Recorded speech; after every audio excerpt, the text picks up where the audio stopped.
नमस्कार मित्रांनो, हळद रुसली कुंकू हसलं या मालिकेच्या 17 ऑक्टोबरच्या भागात आपण पाहणार आहोत. कृष्णा आता गावदेवीची पूजा करण्यासाठी गेलेली असते. त्यावेळी आढळराव बाळजाबाईला म्हणत असतात, माझी सून गावदेवीची पूजा व्यवस्थित पार पाडून घरी येईल आणि आयुष्यभर सुखाचा संसार करेल आणि याच घरात राहील.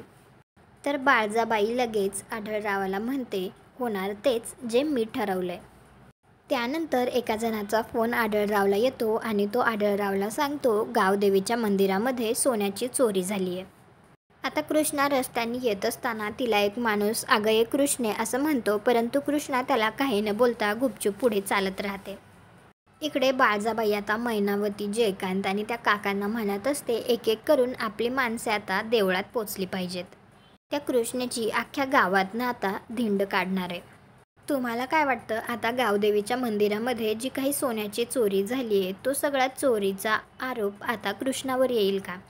किंवा कृष्णा आता अगदी सहजपणे हे सगळं ज्याने केलं आहे ते उघड करेल? कॉमेंट करून नक्की सांगा. व्हिडिओला लाईक करा, आपल्या मराठी मालिका चॅनलला सबस्क्राईब करा. भेटू उद्याच्या भागात.